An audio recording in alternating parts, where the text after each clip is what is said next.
The House will come to order.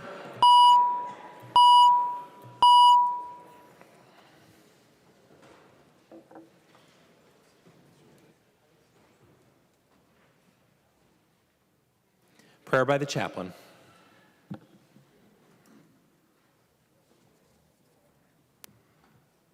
the eve of St. Patrick's Day, let us pray.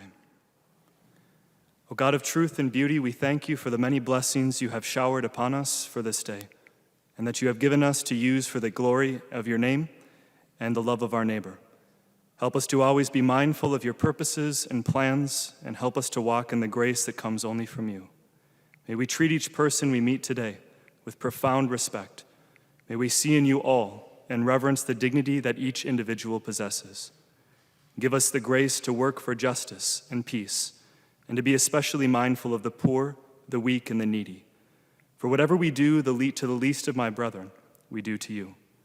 Bless the work of this Senate. Give your wisdom and grace to all who serve their brothers and sisters as elected officials. Fill their hearts with the knowledge of your presence and a desire to serve the common good. May they act justly, love tenderly, and walk humbly with you, you who live and reign forever and ever. Amen. The chaplain for today is Reverend Nathan Laliberty from the parish of St. Maximilian Kolb, Delano, Minnesota. Pledge of Allegiance. Please remain standing and recite the Pledge of Allegiance to the flag of the United States of America.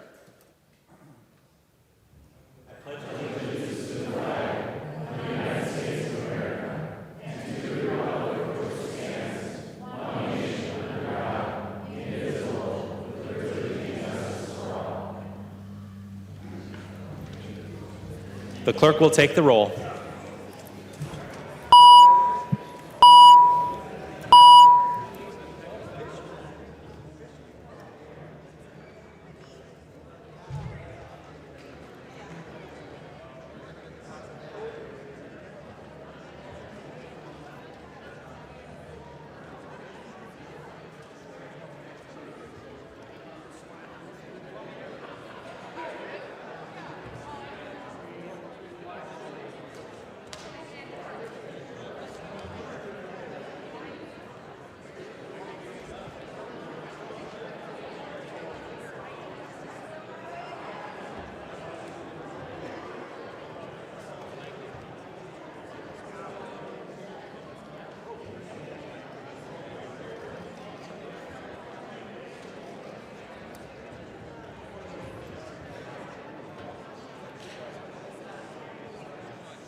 The clerk will close the roll.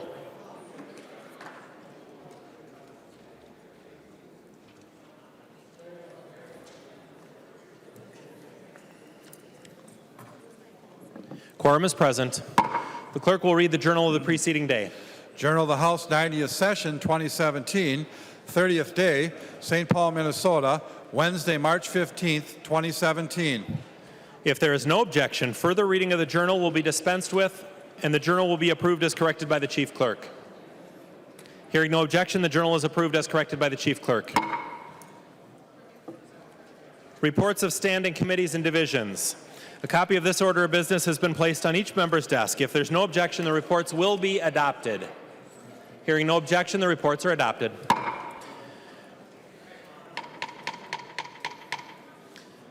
Members, we have a former member in the chamber with us today. Please join me in welcoming from Fridley, who served from 2007 to 2012, former Representative Tom Tilbury.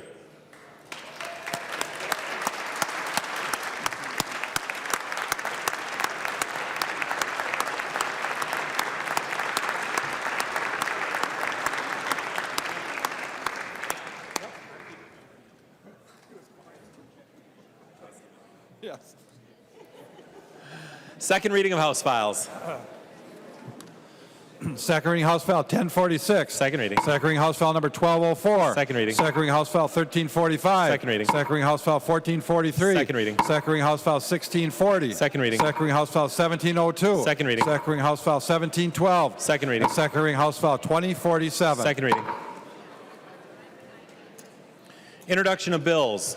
The following House files have been offered for introduction today. The chief clerk will report the House files and give them their first reading. Introduction of first reading of House Files 2430 through 2448. First reading, House files 2430 through 2448.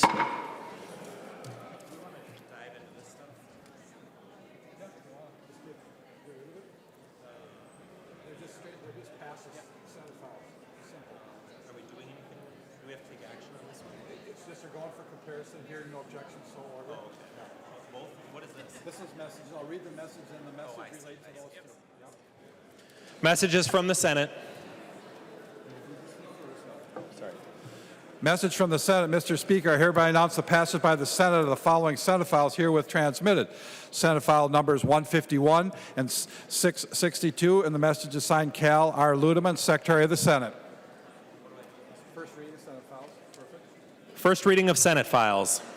First reading of Senate file number 151, an act relating to public safety. O'Neill moved that Senate file number 151 and House file number 389, now on the General Register, be referred to the Chief Clerk for comparisons. Hearing no objection, so ordered. First reading Senate file number 662, an act relating to health. Loon moved that Senate file 662 and House file number 397, now on the General Register, be referred to the Chief Clerk for comparison. Hearing no objection, so ordered. That's it.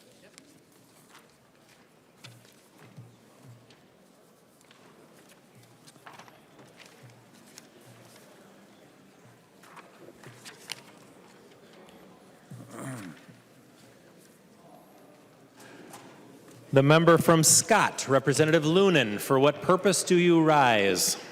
Mr. Speaker, I rise for a point of personal privilege. State your point of personal privilege. Members, St. Patrick's Day is observed on the 17th of March, which is said to be the date of his death, and is celebrated inside and outside of Ireland as a religious and cultural holiday. In the Diocese of Ireland, it is both reverent and a holy day of obligation. St. Patrick was a 5th century Roman British Christian missionary, bishop in Ireland, and known as the Apostle of Ireland. He is one of the primary patron saints of the homeland of Ireland. And I yield to Mr. McDonald. He will yield. Representative McDonald. Thank you, Mr. Speaker. When Patrick was about 16 years old, he was captured by Irish pirates from his home in Britain and taken as a slave to Ireland, where he lived for 6 years before escaping and returning to his family. After becoming a cleric, he returned to Northern and Western Ireland. In later life, he served as an ordained bishop. By the 7th century, He was revered as the patron saint of Ireland. Legend credits St. Patrick with teaching the Irish people about the doctrine of the Holy Trinity by showing people the shamrock, a three-leafed plant, using it to illustrate the Christian teachings of three persons in one God. And the shamrock has now since become a central symbol for St. Patrick's Day. I yield to Representative Clark. She will yield. Representative Clark. St. Patrick spread the word of God and converted the matriarchal pagans of Ireland to Christianity, preaching God's message of love, kindness, and forgiveness. The author, Thomas Cahill, has shown that the Irish of the early Middle Ages are responsible for saving Western civilization from the barbarians.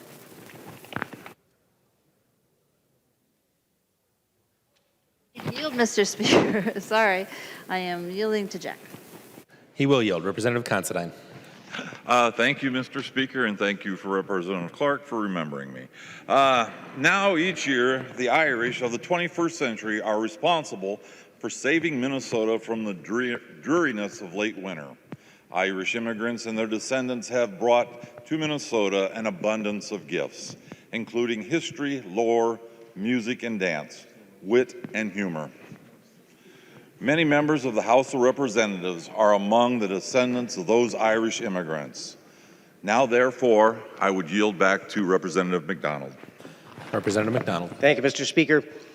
Hereby now, the House of Representatives of the state of Minnesota, that it recognizes the many achievements of the Minnesota Irish ancestry, expresses its sincere thanks for many contributions to the history and life of Minnesota, and joins them in celebration. And at this time, if you don't mind indulging me, I'd like to ask everyone in the chambers that have Irish ancestry to please stand up.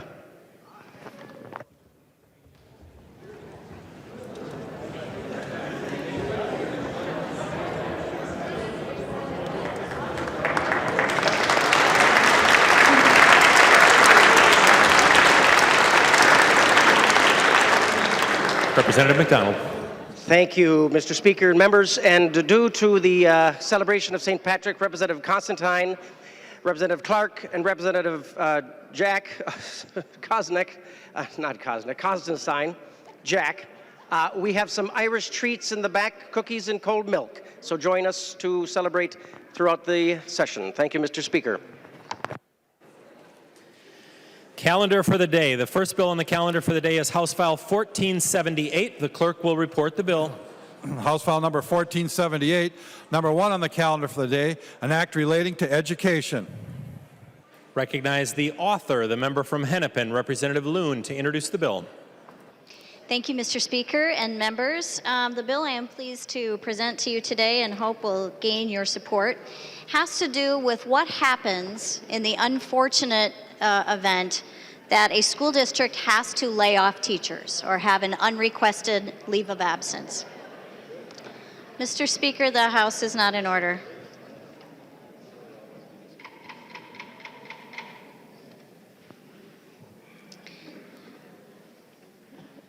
So, despite our best efforts, occasionally, and usually every year this happens somewhere in Minnesota, but a district may have to go through the unpleasant process of having to reduce their teacher staff.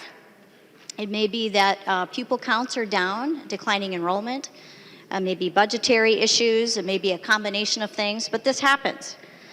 And right now, in our state statute, there is a provision in state law that provides for cities of the first class, for those teachers, it's called Teacher Tenure Act, that is presumed that those layoffs will be done under the last in, first out process. So the last hired teachers are the first ones out the door.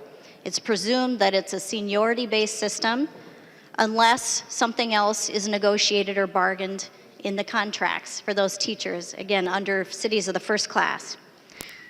The other statute that we have in state law, similar but not quite the same, is called continuing contract. So for all the other school districts, if you're not a city of the first class, under continuing contract, the statute provides that in the absence of some other locally negotiated plan, that seniority is how the process is going to go. So again, last in, first out. And members, I have proposed changes to the statute before, but what I'm bringing to you today is a little bit different.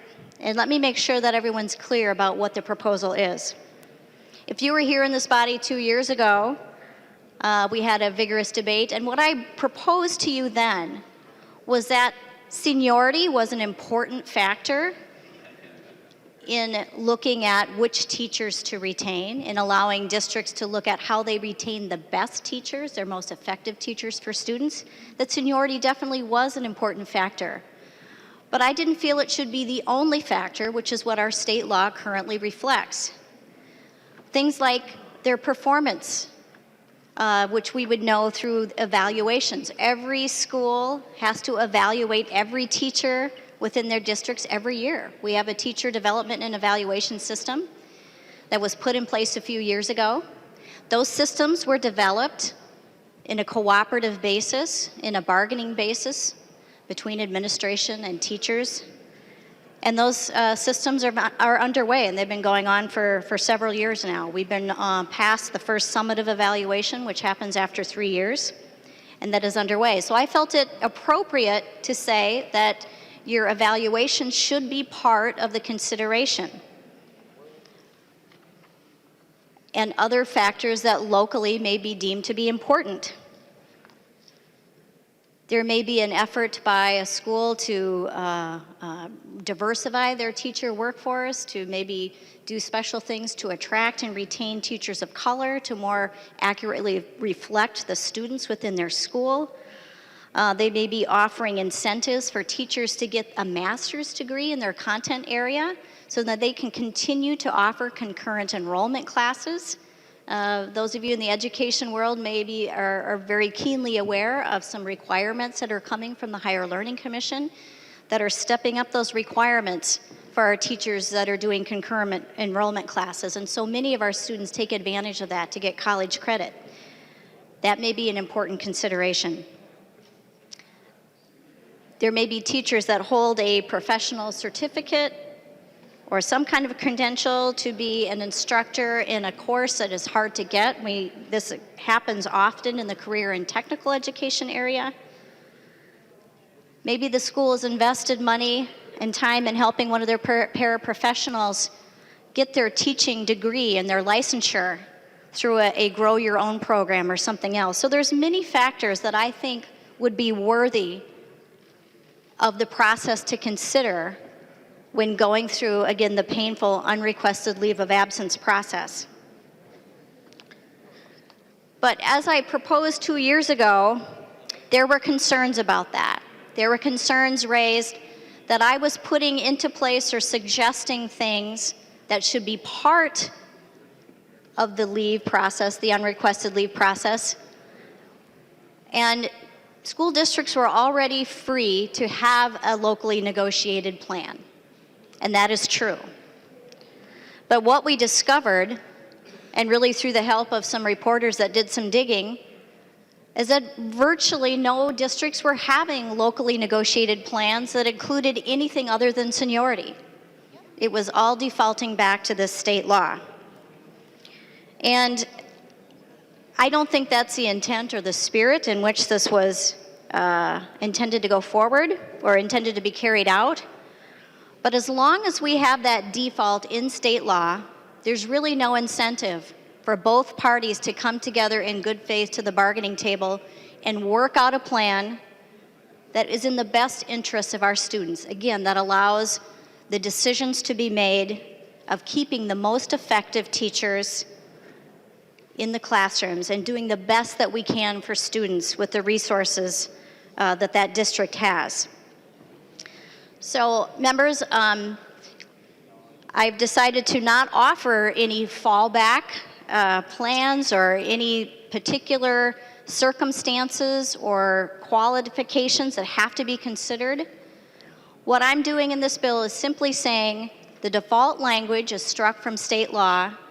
Every district have a negotiated process to figure out how leaves of absences, ULAs, will occur in your district. What this does is it preserves protects and respects the collective bargaining process.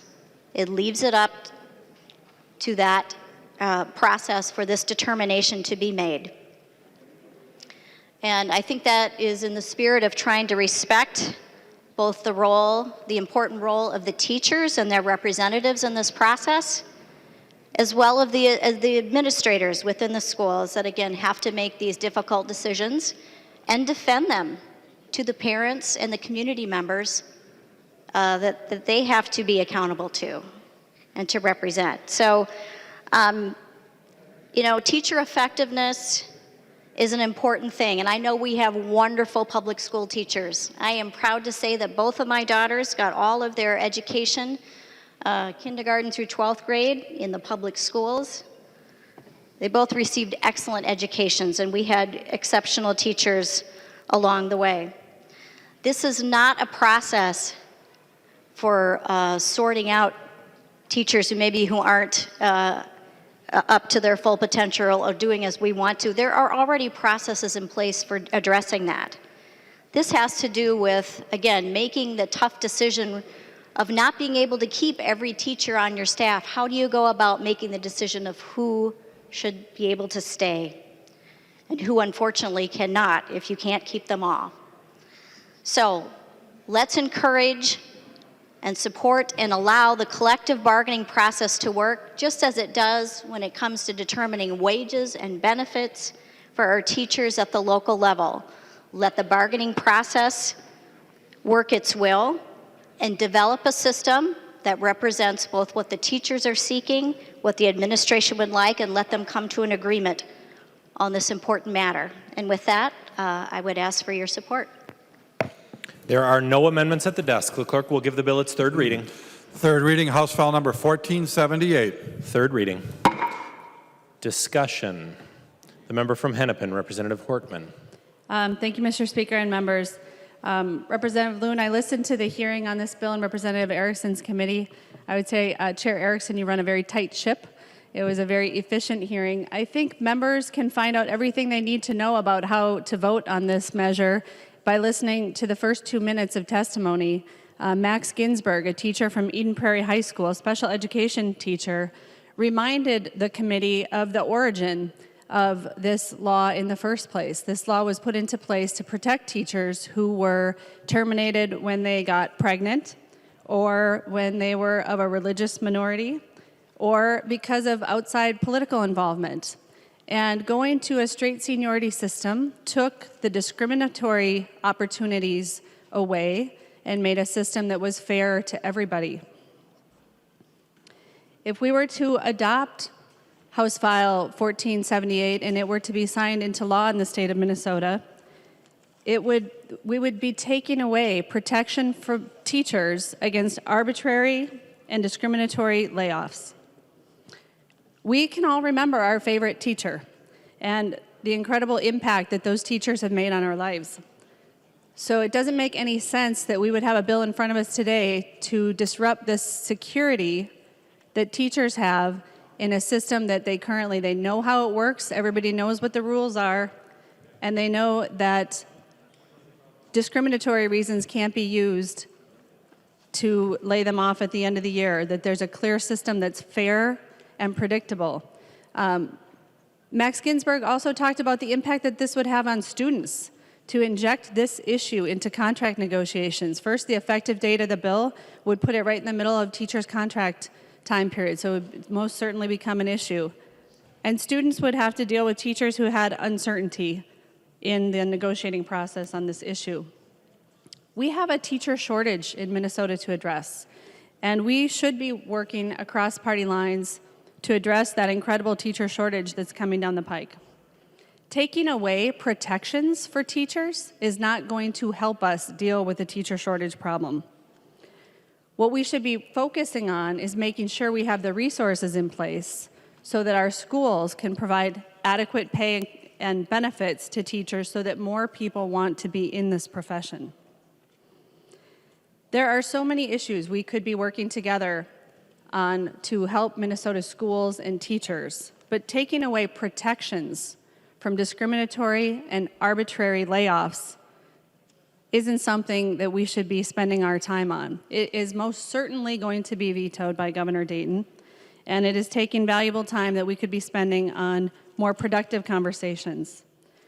And, you know, a cynical person could look at this bill and say it's just another Republican attack on workers' protections in the workplace. We had the bill that would remove workers' rights to bargain for better pay and benefits through taking action with their cities. And now we have a bill that goes after teachers in the classrooms. Members, this is the wrong direction for the state of Minnesota, and I hope you'll vote no. The member from Blue Earth, Representative Considine.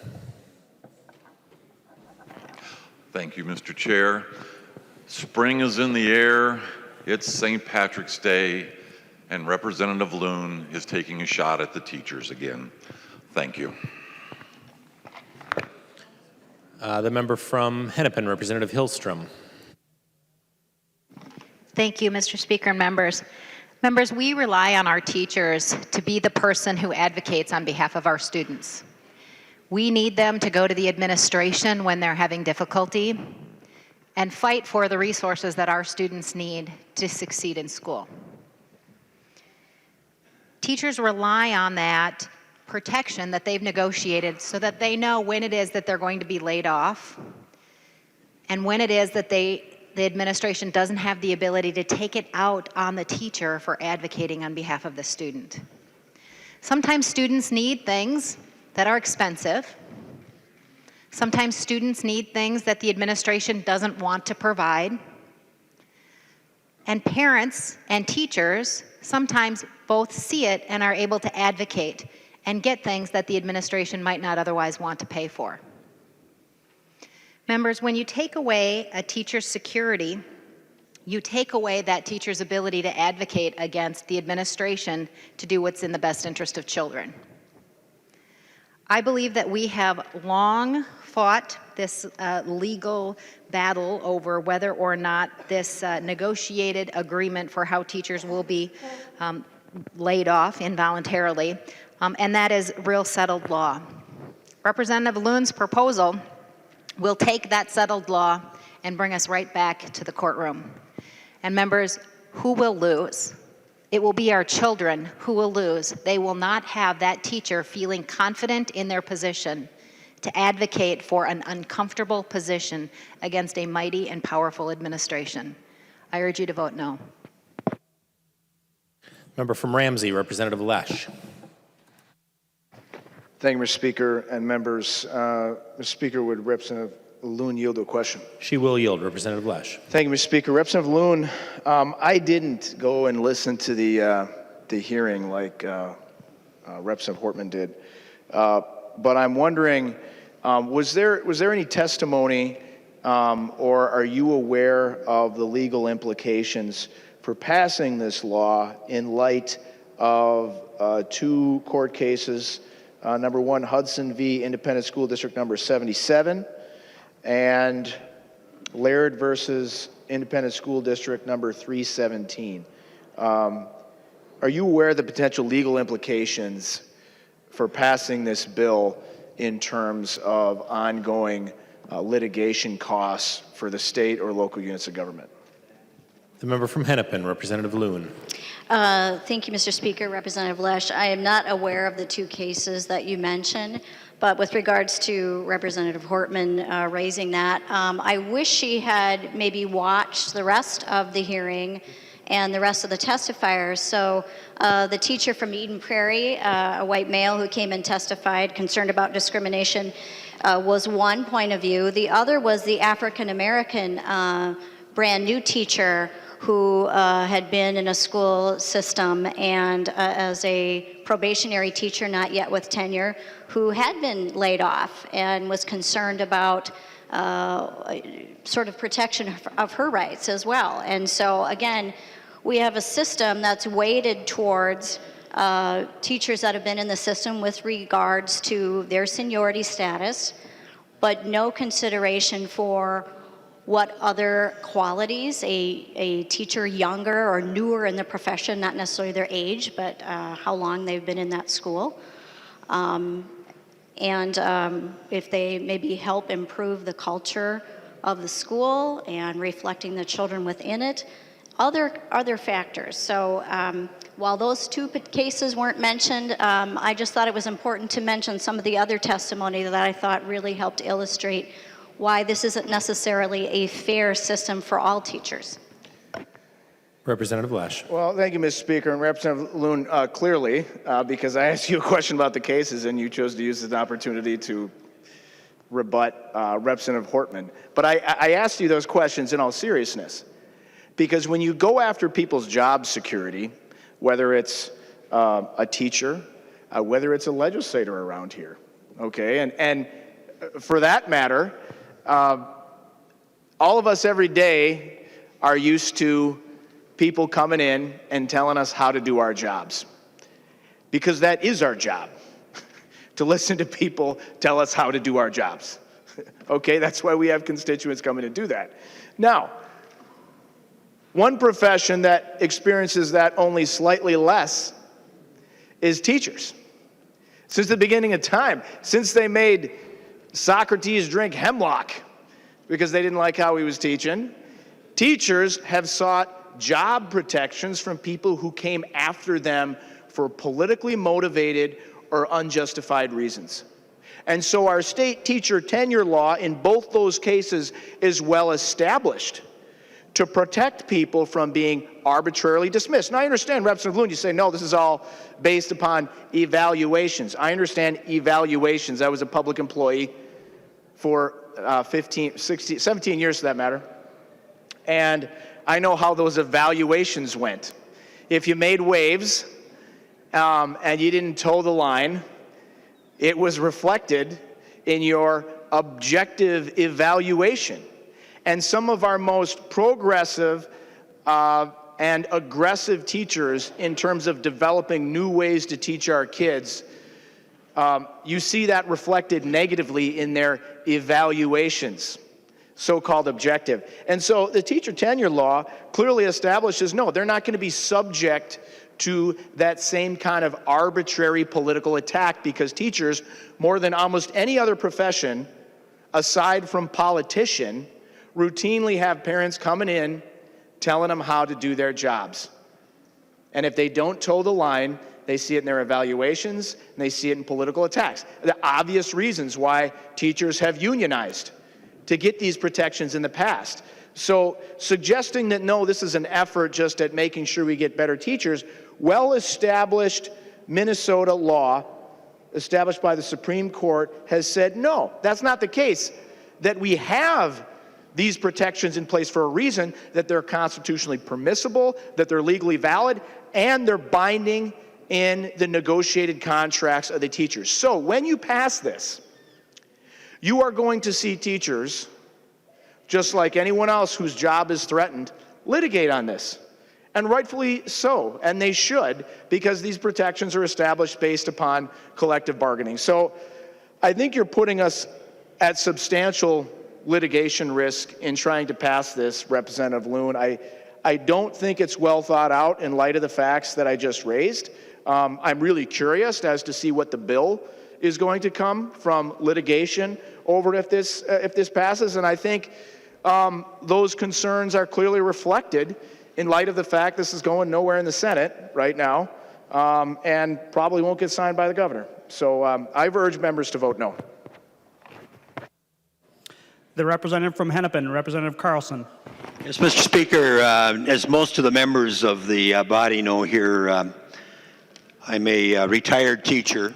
I taught basically in 2 school districts over 34 years. Most of my career was in the Minneapolis public schools. But I thought I'd tell a couple of stories, because I think we've got a fair system in place, and one that I think this law challenges in a way that is not necessary. But let me tell you a couple of stories that I observed while I was teaching. And this actually surfaced here in the legislature, my first story. There was a teacher in one of the large suburban school districts north of the Twin Cities, not one that I ever worked in or represented. He was on the local planning committee for the city he lived in. and he was on the other side of an issue with a school board member, and they went after his job. It turned out that they couldn't go after his job because of having protections, and he was a coach.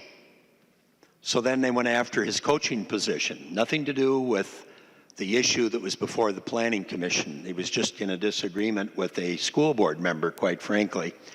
And they were on the other side of that issue. And that actually surfaced in the legislature here, because all of a sudden there was a bill before us to provide seniority and tenure for coaches because of what had happened in that school district.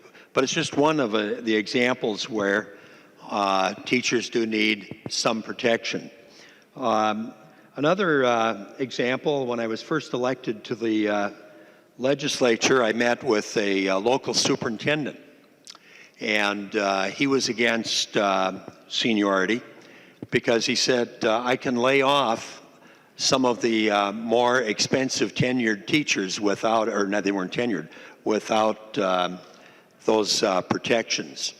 And so he didn't argue quality when he was talking to me and other area legislators at the time.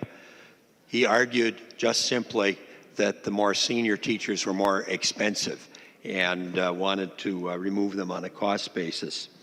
I remember when we were dealing with declining enrollment in one of the districts that I worked with, and one of the principals, this was a large school district, you can probably guess that I'm referring to Minneapolis, but the principal in that large high school so manipulated the system that his good friends and buddies, the ones that I referred to over here when we were having a discussion on an issue that were part of the coffee clutch, were protected, and others were about to lose their position. There was, quite frankly, a grievance filed in that situation, and that grievance prevailed, and he had to redo his adjustments for declining enrollment in that high school, putting in place a fairer system.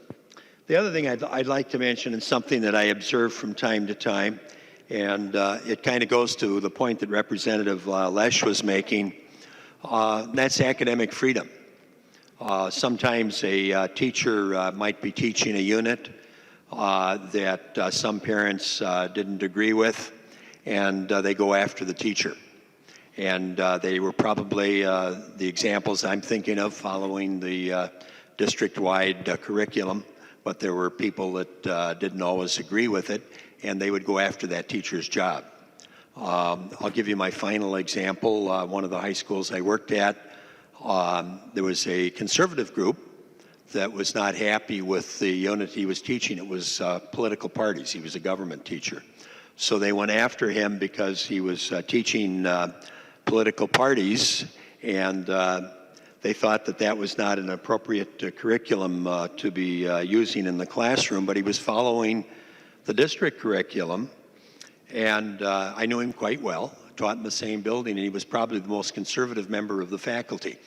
But yet, because he was teaching a unit on political parties, they wanted to go after his particular position. So I think you're going on, Representative Loon, some dangerous ground here when you begin to try to amend this law. And I could go on. In fact, well, one other story. I'm aware of a fellow that was a good golfer. And the principal of the building that he worked in was also a good golfer, and they golfed together a lot. Guess who got the protection when they were going through some layoffs? So there are all kinds of side issues that come into play here, and I would urge people to vote against the bill. The Speaker recognizes the representative from Ramsey, Representative Kudish-Podine. Thank you, Chair. Thank you, fellow legislators. I am a current teacher. I've been teaching for just over 25 years. And I would urge you to vote no on this bill. As a teacher, as a union member, as a leader in my school, I've seen time and time again efforts to move teachers along only because of administrative issues that they've had with their administrator. When I started teaching, I was 35 years old, single mom, finally got my teaching degree, taught in North Minneapolis for the first year, and at the end of the year, as usual, at least a third of the school would get that pink slip. We'd all get laid off, and we would hope that we would get hired back again. Well, there was another young woman who was hired at the same time as I did. We both got our pink slips. We were both sixth grade teachers, both just as adequate as can be. We both got our pink slips, but when it came right down to it, one of us got hired back, and it was me, and it was because I had signed my contract just 12 minutes before she did. But the good news is that within a week, she got another job within Minneapolis, and she ended up staying at that school. She's still there to this day. So the young woman that testified at our commission, who has had to move from one school to the next, in some ways that's a rite of passage in the teaching profession. And fortunately, most of us find a really good place to land and to build our roots in the community and with our students and with our administration. When you take away the rights of those that have put so much time and so much energy into their teaching profession, just because they've been there longer, or maybe they're a little bit slower than the other teachers, or maybe their technology skills aren't quite on par, but they work hard, they care for their kids, and they have those children at their best interest. As a union representative in my own school, I've seen this happen. We got a new administrator. This administrator had been moved from school to school to school. This was somebody that probably should have gone. And she had her own agenda, and she came in and she made life miserable for a handful of teachers who just didn't see it her way. At this elementary school, we had a staff that had been solid for probably a decade or more. There was very little turnover. Well, within that time, because this administrator tried so hard to not only make a few of the teachers' lives miserable, we started to have total turnover in our school. And when I went to stand up for these teachers, when I went to say, look, this just isn't right, she turned on me. She actually said, I'm going to do so that we won't even have a library media specialist in this school next year. And that was because I stood up for these teachers that had put so much of their time and energy and their love into this school and into those teachers. And when you put it into the form of this bill where teachers are now going to be part of a negotiation where somebody is going to have to decide yay or nay, that just isn't right. I don't know among you who would really like to sit up there and do that. If we did that, if we sat here and every year or every 2 years we sat here and debated every single one of us, what do you think about that? So I feel this is yet another attack on teachers. I feel it is yet another attack on collective bargaining, and I would beg you all to vote no. The representative from Hennepin, Representative Slocum. Thank you, Mr. Speaker. That would be Hennepin County. Yeah. I'm going to urge you all to vote no also. This is just wrong thinking. And I'm going to tell a little bit of a story. It'll be probably shorter than my colleague over here. I taught for about 28 years. For a few years in Catholic school without a license. I look at it a little differently, I guess, maybe because of my own experiences. Then I went to Minneapolis Public Schools. I was laid off for 3 years in a row. The first 3 years I was teaching, I was untenured. I was observed and mentored, and the observations were 3 times a year, big written observations. They've been changed now to the newer teacher accountability stuff, but it made for some accountability. And when you got laid off, you got a letter in your school mailbox. You got a letter at home that was sent to you registered mail, and you got, what else? You got a third letter. We thought about having T-shirts printed that were pink and had the pink slip on it because all the first-year teachers were laid off. Every single one in the school building, because that was the deal. And a couple were hired back before the school year was out. As I moved to my second year and my third year, I was hired back before the school year was out. My first year, I waited until in-service week in the end of August to be hired back. And when you get this pink slip, then that same day or the next day, you have to go back into a classroom, get the interest of the kids back towards you, and so that you can teach. And it's a little demoralizing to know that you're not feeling the love. And you're not. You get these 3 letters, one by registered mail. I mean, give me a break, you know? It was really something else. Then, you know, I got tenured, all was good, everything was great. My daughter, Megan, nice Irish name. I have Megan and Caitlin. They have some Irish in them. I'm more Scottish, but whatever. Megan got hired at Henry High School, and usually the pink slips come out kind of like right about now or beginning of April. So then you get to teach week upon week, a couple of months, knowing you're not going to be back, that they don't really care about you and what you've done, where you've opened your own pocketbook to get things for kids, where you've gone over, this would be me, banged on a kid's bedroom window and said, you better get yourself to school, darling, and get them in your car and bring them to school, because they were part of my, this one kid was part of my 10 o'clock scholars club. He'd come around 10 for lunch, you know. It's an important part of the day. Anyway, my daughter Megan gets middle of July. Well, it was right before the 4th of July because we called it the 4th of July Massacre. And she got her pink slip right before the 4th of July. And all the first-year teachers in the entire district were pink slipped.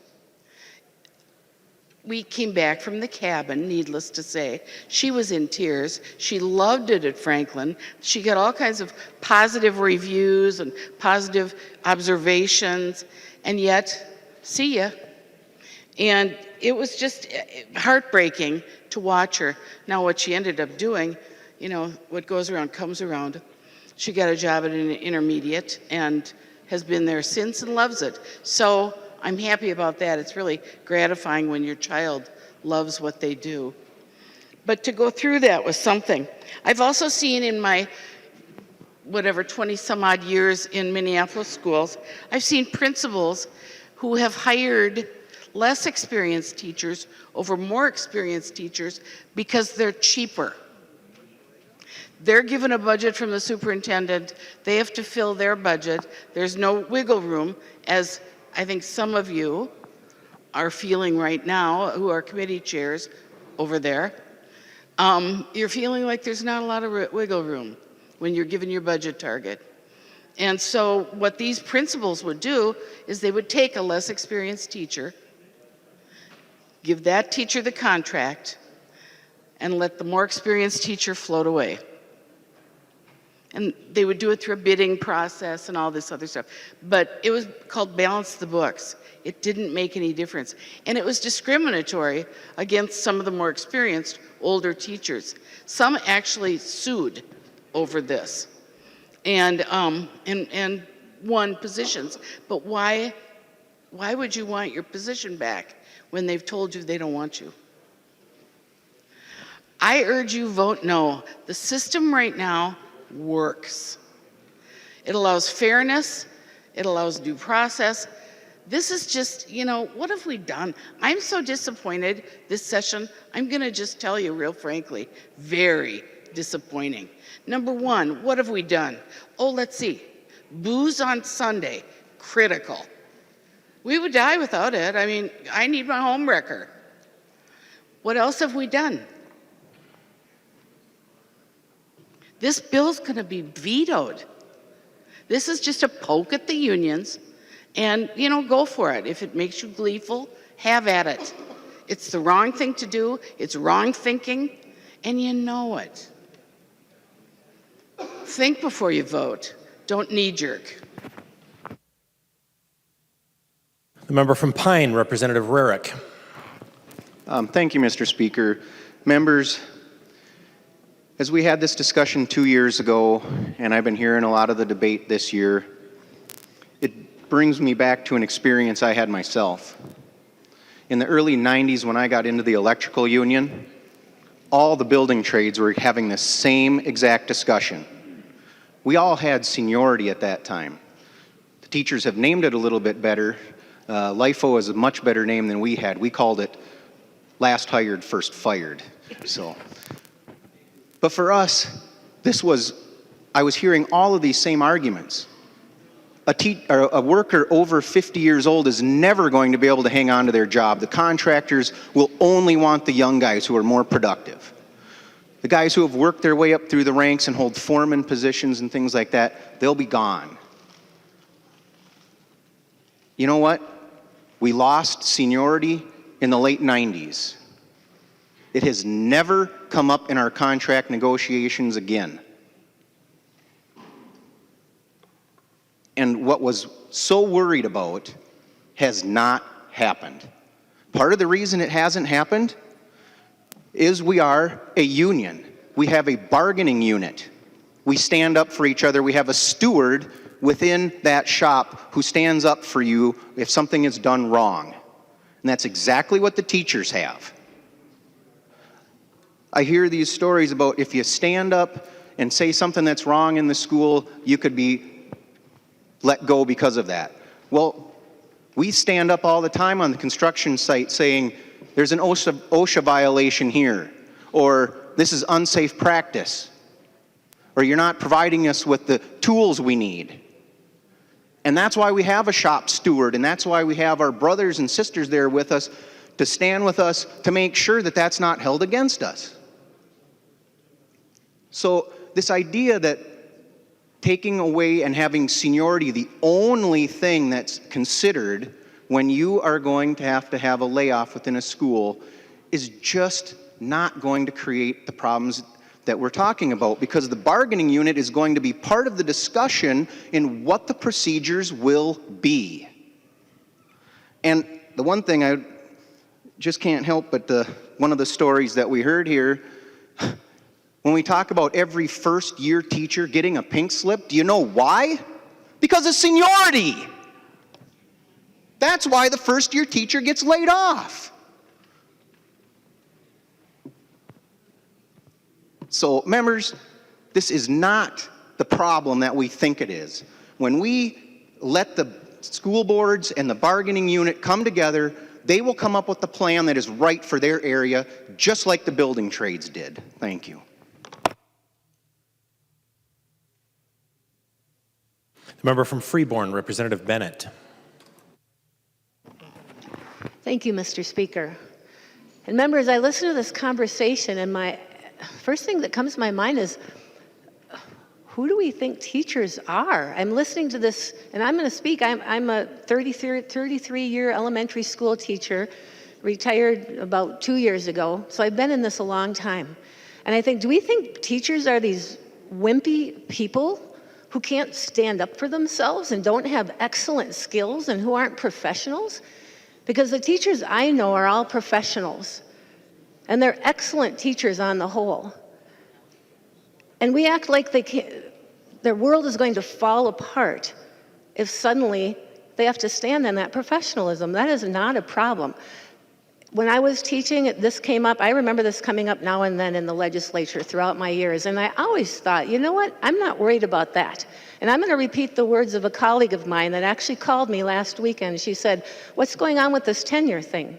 And I explained to her, and I said, what we are doing is removing the state default. The state stays neutral. Local school districts and their bargaining units get to decide if they want to use all tenure and seniority, or if they want to do a mix, they can do whatever they want. And my teacher friend said, well, that's a no-brainer. Any teacher who teaches with integrity and teaches with passion doesn't have one thing to worry about. So teachers are not wimpy. And I'm going to say that again. They are not wimpy. They're professionals. They're good at what they do. And they can handle this. The other thing I want to say is what I just said a few minutes ago. We are not taking away seniority from our teachers. We are simply removing the default at the state and bringing this down to local control where it should be. And I actually think this bill is an excellent compromise from what the previous bill was.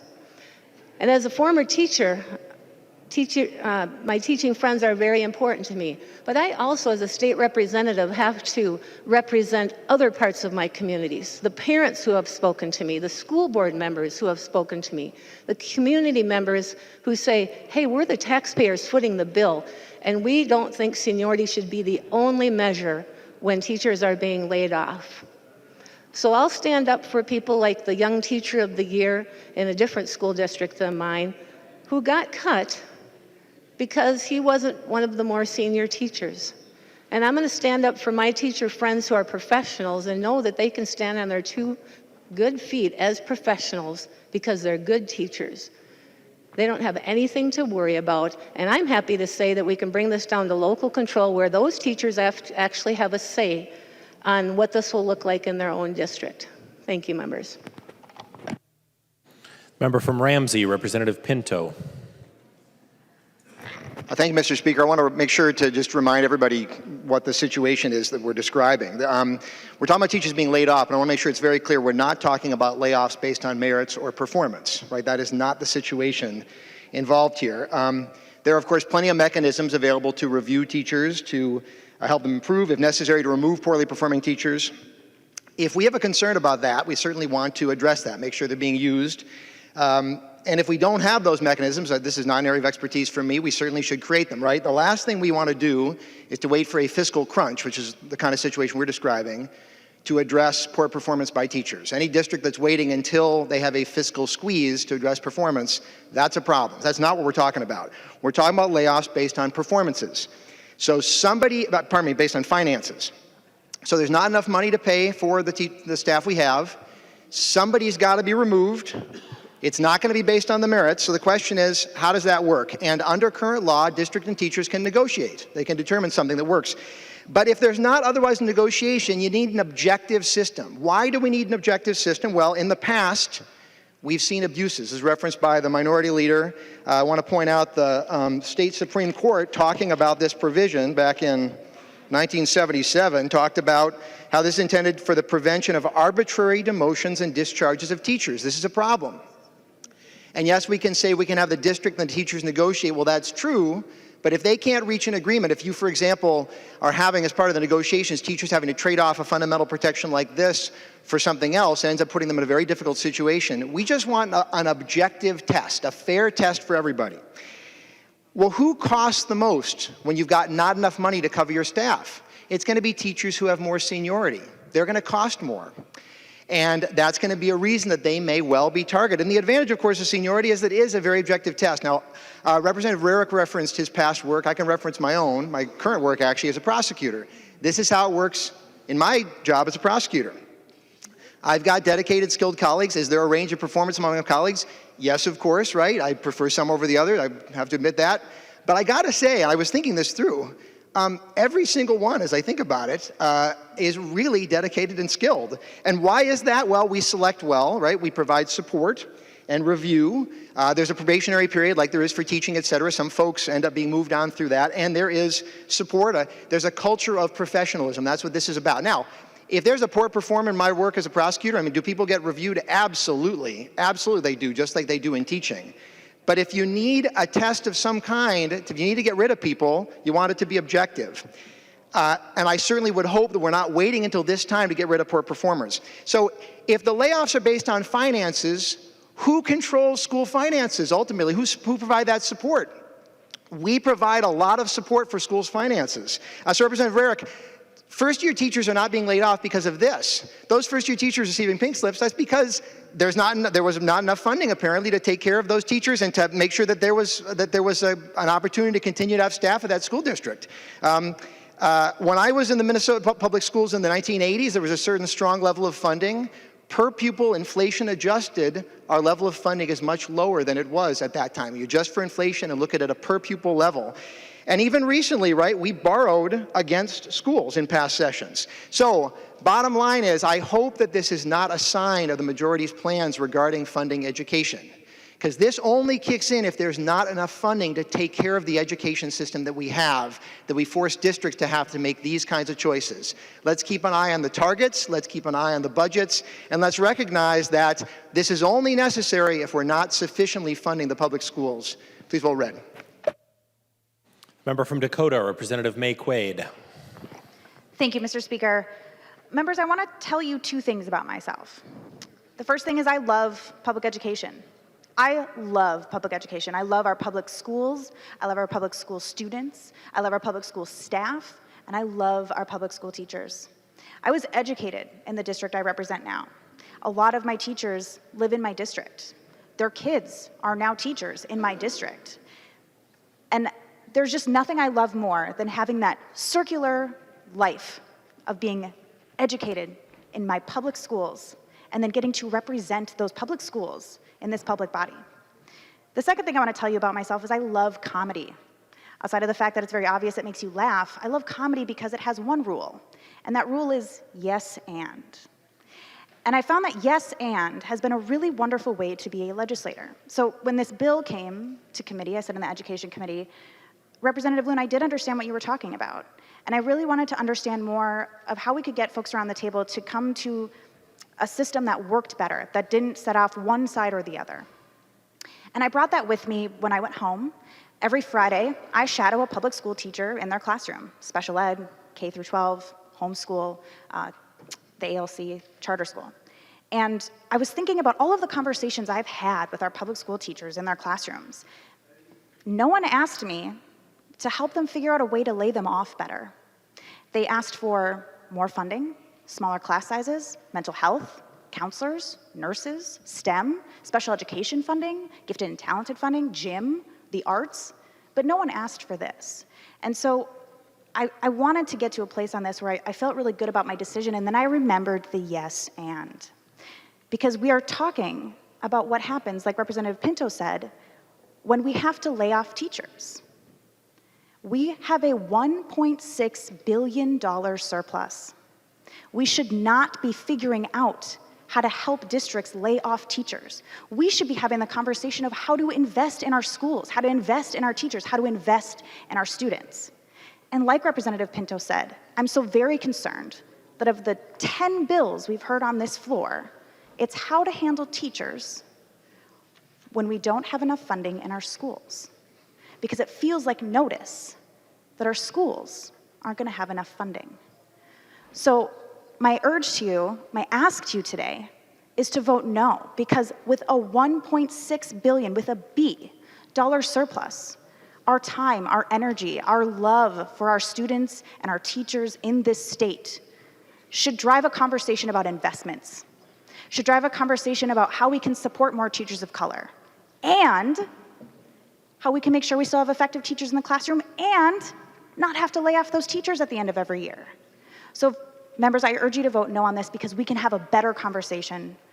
We can have a better conversation for our students. We can have a better conversation for our teachers. So please vote no. Member from Ramsey, Representative Mariani.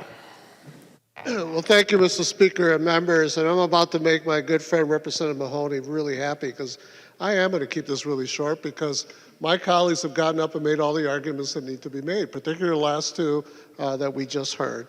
You know, it's interesting that a lot of folks on this side of the aisle are getting up around themes of fairness, effectiveness, and concern for discrimination.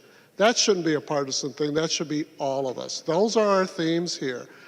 Many of us probably forget years ago that, in fact, people were heavily discriminated in this profession.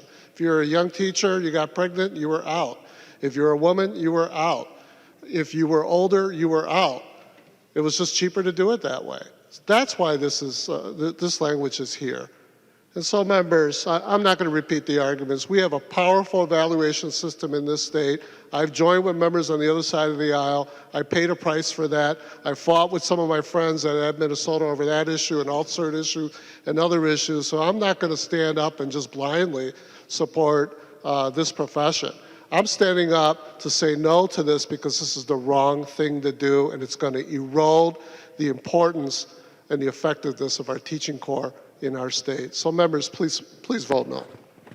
The member from Mille Lacs, Representative Erickson. Thank you, Mr. Speaker and members. I think you all know that my profession is teaching, and I thank Representative Bennett for reminding us that this is our profession. But members, I think about what we're trying to do in this legislature for the last 3 years, and that's increase our teachers of color, moving our paraprofessionals into the classroom, trying to bring teachers to serve our students who may or may not be in the classroom yet, but we've created Grow Your Own programs. My bill this afternoon that was heard in Representative Loon's committee would create opportunities for school districts, nonprofits, and others to create programs to train teachers. And I'm asking myself, what's going to happen to these women and these men who were sitting in the audience today in Representative Loon's committee, who I was encouraging to become teachers, because their parents are first and best teachers of our children. And I want them to stay in the classroom. So it is time to move away from this LIFO to be able to encourage all these newcomers, because I think we're going to have a lot of them. And they're going to be mid-career professionals. They're going to be the moms and dads who've been at home or at other jobs who are going to come into our classrooms, and they're going to be great teachers. And I want them to stay there. I don't want them, when a layoff has to occur, to be the first one to have to go. And you know, if that happens, they're going to be among the 34% who keep leaving our classrooms. So members, it is time to change our attitude. We're in the 21st century. We're not in the 70s. In fact, when I became a teacher in 1963, I had no union. I was on my own, and I negotiated with my superintendent and my principal, and I loved it. And I felt constrained and like just an employee when I had to join the union. And I was faithful. But I did not feel that love for my profession anymore because I was being constrained. So members, we're in a new time, and Representative Rarick is so right about there are going to be no repercussions to this if the bargaining unit and the school board can negotiate something that really makes sense in this new time. This time when we are looking for those to come to our classrooms, to stay with us, who are parents of our new immigrants. It's so great to see them sitting in our committees. These men and women who want to be a part of our educational system, I want to give them the hope that they know they can permanently stay as our classroom teachers. Members, we need a yes vote for this so we can move on in this 21st century to a new day when we can welcome and keep our new teachers. The member from St. Louis, Representative Sandsteed. Thank you, Mr. Speaker. Members, teaching is my profession too, and I want to put this conversation in context of a conversation that's been going on for the past several years, a national conversation that is against public teachers, against public education, against unions, a national narrative, and this bill fits into that language. I don't know of another union that's been under attack. Respectfully, Representative Rarick, I don't think the building trades have been fired at like public education has. In our situation right now, we have union stewards who can stand up and speak for us. They're the first ones that are targeted in a situation like this, probably even before first-year teachers. So that voice is going to be gone if this goes through. And it can't be denied, and we can't hide from this. We can't run away from this reality. It is the truth. Representative Bennett mentioned, you know, if we just teach with passion and integrity, we have nothing to worry about. That's not it. Many, many passionate teachers full of integrity get up every single day and do their best. And sometimes their passion is why they're going to be targeted. If there's cuts to be made, or maybe you're very passionate about something, you're not viewed as being passionate, you're viewed as being an antagonist or a troublemaker. Not just passionate. It's not just about passion and integrity. I ask you, consider the national narrative, vote no. Any further discussion? The member from Hennepin, Representative Loon. Thank you, Mr. Speaker. Thank you, members, for a good debate and some interesting points being raised. And I just want to touch on a few. You know, I'll start from reflecting back on some of the earlier points made in the debate and about maybe lawsuits or what would happen. Would there be no protections for teachers anymore? And, you know, the LIFO statute, I'll just refer to it that way, that's in our state law, was first put into state law in 1959 for cities of the first class, and then it came in for the rest of the school districts, a continuing contract in 1974. And the Human Rights Act in Minnesota, which was first passed in 1955, has had a number of amendments to it, covering a wide range of protections for people, both in the workplace and others. So just to clarify, for the concerns that have been raised, I mean, discrimination against people in their workplace is already illegal on race, color, creed, religion, national origin, economic reprisal against complaints, or those who assist or testify or participate in investigations is prohibited. That goes to 1965. It's illegal to discriminate on public accommodations and educational institutions. It's against the law to discriminate based on marital status, sex-based discrimination, housing, age discrimination is illegal in Minnesota. I mean, the list goes on and on. Our human rights statute is robust, and it is there to remind all of us that discrimination is illegal. And our teachers still have those protections, even if this bill were to pass and be signed into law. So that's a good reminder. The other point that I want to make is that there's a lot of references to the administration. The administration will do this, the administration will do that. Folks, to be clear, this legislation does not provide that the administration makes the decision. It says that this is to be a collectively bargained process. That means the administration, the school board, the teachers and their representatives come to the table and they figure this out.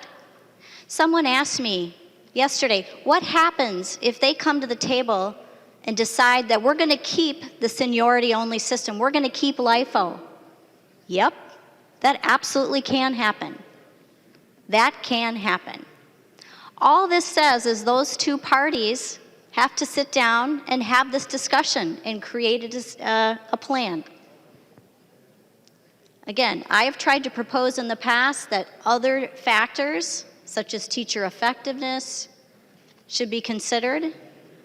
But then I was meddling, again, from the point of view of mostly teachers in the union who didn't like that. I was meddling in this process. They could negotiate if a plan on their own. So I said, you know what? All right, I'm going to listen to you. I'm going to let you have that negotiation, and I'm not going to interject any of my thoughts or the thoughts of others that think maybe this is a worthy discussion into those negotiations. All I'm saying is you've got to have a negotiation. It would be my hope that maybe teacher effectiveness is one of those things that would be discussed in that bargaining process. And I'm going to tell you why.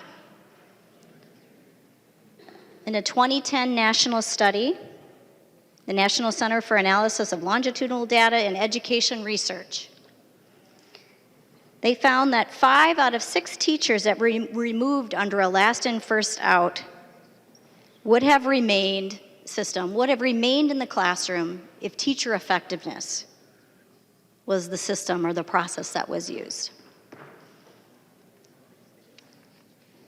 And we know that next to parent involvement, an effective teacher in the classroom is the greatest indicator of student success in their education. But again, I must agree with Representative Pinto. This is not a process for weeding out underperforming teachers. That's not what this is. That already exists. School districts evaluate their teachers. And as Representative Mariani said, they're very robust. They're a great evaluation process. The teachers themselves have helped create those. They bargained those evaluation processes.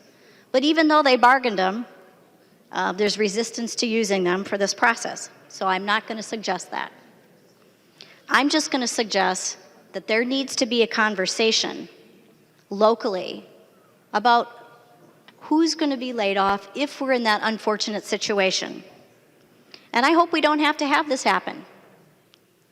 I think if you talk to my leadership or colleagues, you'll find that I'm out there with sharp elbows, fighting for a good target and for money for our schools. I support that. But no matter what funding we provide to our schools, there are always situations that occur where layoffs are going to happen. If you follow the newspaper, districts every year have this happen. Student enrollment, you may suddenly have a low enrollment period. Something happens in your community. People move away. That affects the resources coming to your school. And so these decisions are going to have to be made. So there's been a lot of discussion about what's good for teachers. And I love teachers. I'd love to stand here and tell you about some of the great teachers that I've had in my life who have affected who I am today and things that I've learned in the classroom, or teachers that my daughters have had in Eden Prairie schools. But where's the union and the representatives that stand up and speak for the kids? We haven't heard from them. I think we could create a system by asking all the people involved to sit down and negotiate. Those school board members who are locally elected parents generally with kids in the school district who do that service, and it is oftentimes a thankless job serving on your school board, who provide that service to make sure that our schools are the best they can be for their children and the rest of the children of that community.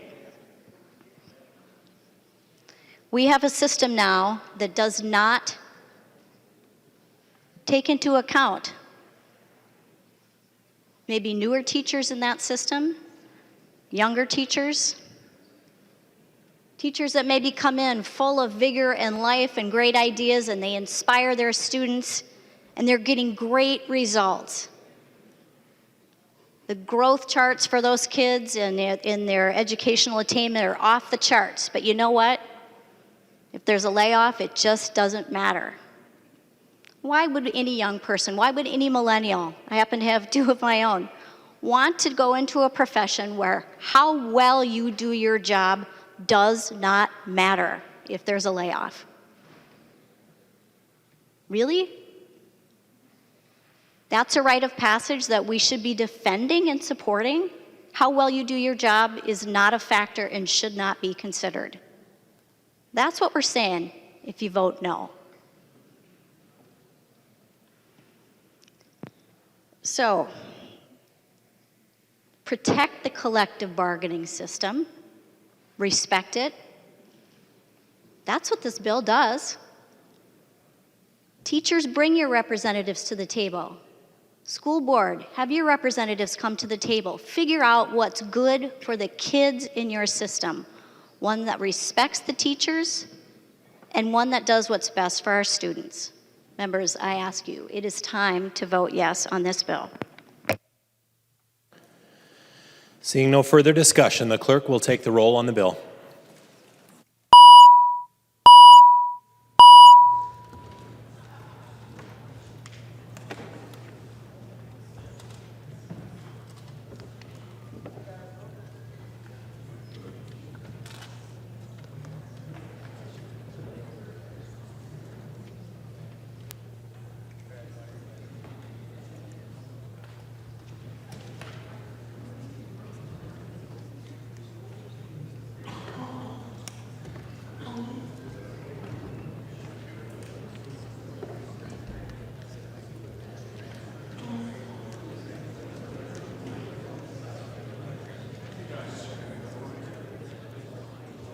Clerk will close the roll.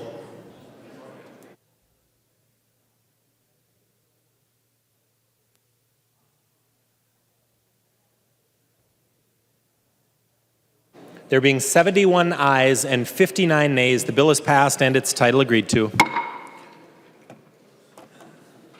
Motions and resolutions. Just wait a second.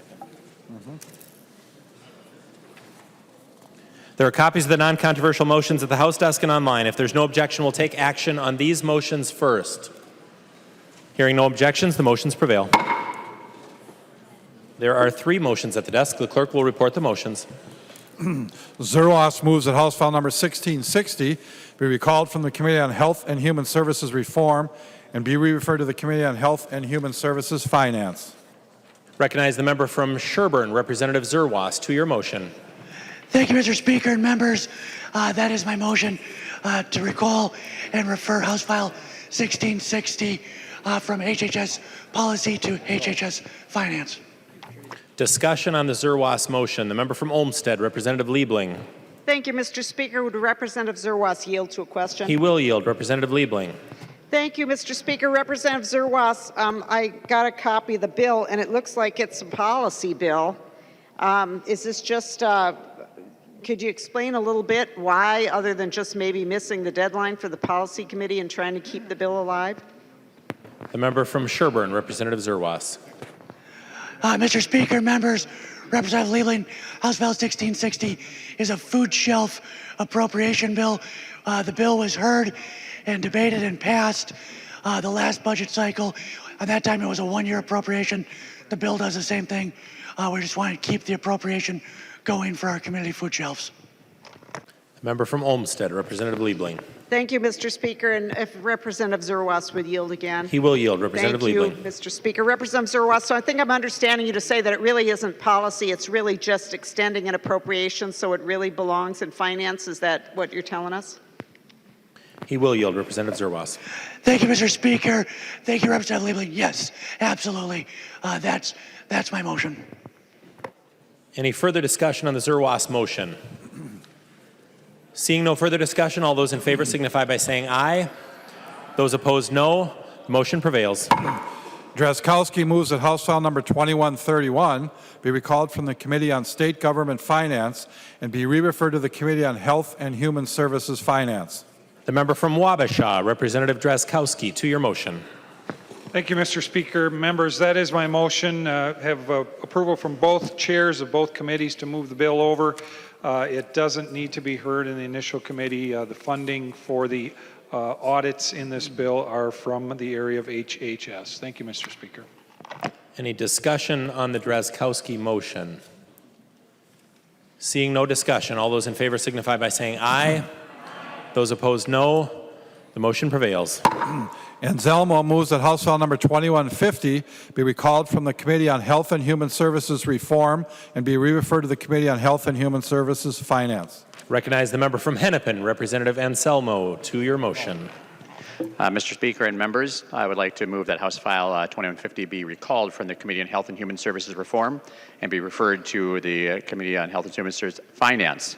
This is a bill that is authorizing funding and appropriation for a statewide cessation service for clearways. Any discussion on the Anselmo motion? Seeing no discussion, all those in favor signify by saying aye. Those opposed, no. The motion prevails. Announcements. Mr. Speaker. The member from Carleton, Representative Sundin. Thank you, Mr. Speaker. We should have done this earlier, but I'd just like to remind everybody today that we're also celebrating St. Urho's Day.